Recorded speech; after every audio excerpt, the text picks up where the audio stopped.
nikifikiri makuu yako Bwana, yanipita ufahamu.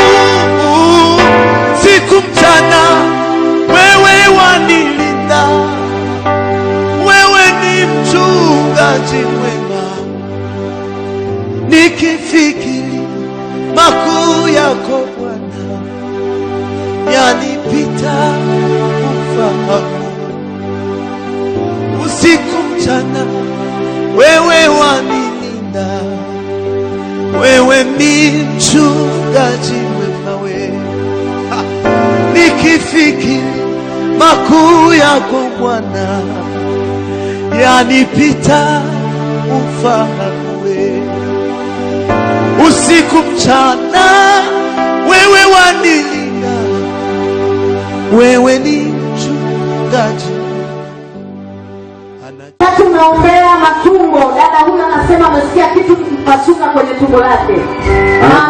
Ana miaka mingi hajazaa.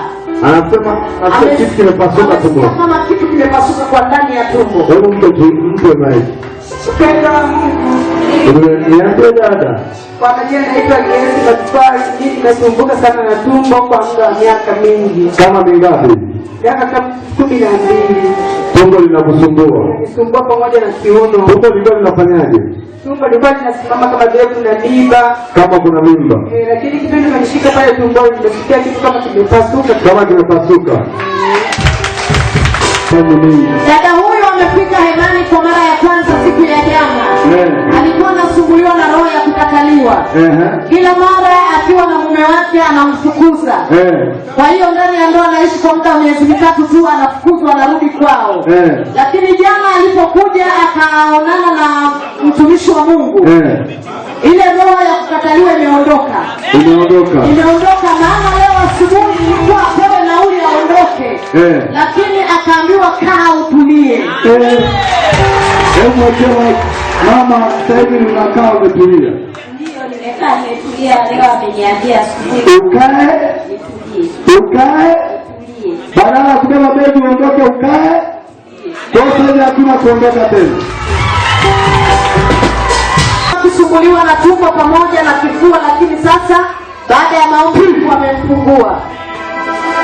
Alikuwa anasumbuliwa na tumbo pamoja na kifua lakini sasa baada ya maombi Mungu amemfungua. Mungu anamfungua.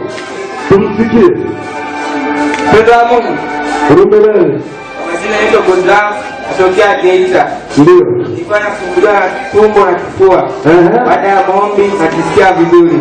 Kabisa.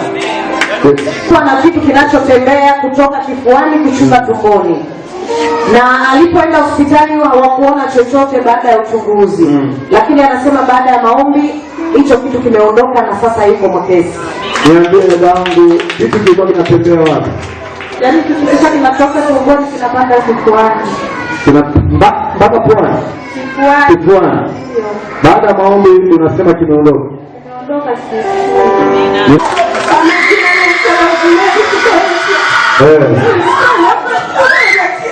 Kitu kilikuwa kinakuuma sana. Kilikuwa kinakuuma kabisa.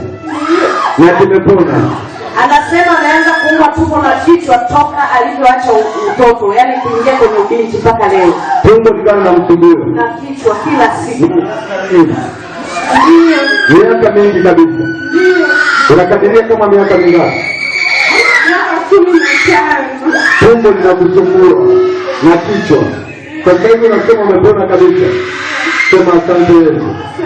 Mateso yako yasirudi tena katika jina. Nasikia miguu yake ni kama ina paralyze. Miguu yake kama ina paralyze. Lakini pia chini ya nyayo zake alikuwa hawezi kukanyaga. Chini ya nyayo alikuwa hawezi kukanyaga. Ni kama kulikuwa kuna vidonda au malengelenge. Ndio.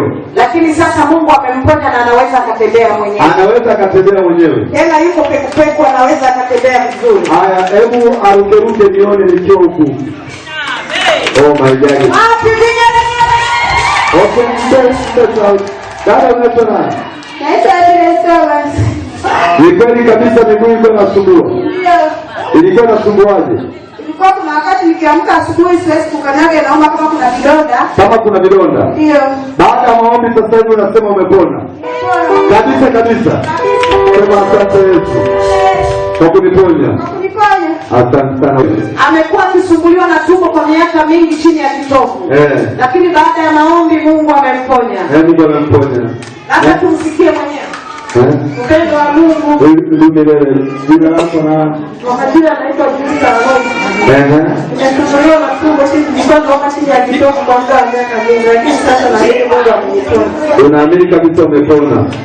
Nenda na uzima wako, tatizo lako lisirudi tena kama vile nabii alivyotamka. Unamuuliza hapa baba nabii. Kuna nini? Kuna dada kutoka Nyankumbu alisumbuliwa na kiuno kwa muda wa mwaka mmoja, lakini sasa Mungu amemfungua. Dada unaitwa nani? Naitwa Jessica Roy. Ulikuwa unasumbuliwa na nini? Kiona nilikuwa nikiona kama kitu kinanipiga. Kama kitu kinakupiga. Hebu inama sasa tuone. Tumshangilie Bwana kwa makofi ya shangwe na vigelegele. Ongeza makofi kama unapenda. Na kifua pamoja na mgongo kutoka mwezi wa 10, lakini sasa Mungu amemfungua. Ngoja tumsikie. Dada, mgongo ulikuwa unafanyaje? Mgongo ulikuwa unauma na kifua kubana. Na kifua kubana. Baada ya maombi uko mzima. Bwana amekuponya, mateso yako yasirudi tena katika jina la Yesu. Amina. Lakini ulipoanza kuomba tu, kichwa yake amefunguka, sasa hivi anasikia. Anatokea mara. Alikuwa masikio yake hayasikii. Yote mawili kwa muda wa mwaka mmoja. Lakini sasa hivi anasikia. Sasa hivi anasikia baba. Mwekee maiki. Jackson. Unasikia? Mungu aliyekuponya matatizo yako yasirudi tena katika jina la Yesu. Amemfungua. Alikuwa na tatizo la tumbo na kifua. Tumsikie. Dada, unapokea katoro? Katoro unapokea sehemu gani? Okay, ulikuwa unasumbuliwa na nini? Okay, baada ya maombi unasema umepona. Hivi ninavyoingia mateso yako yasiruke tena mara ya pili, uende na uzima wako.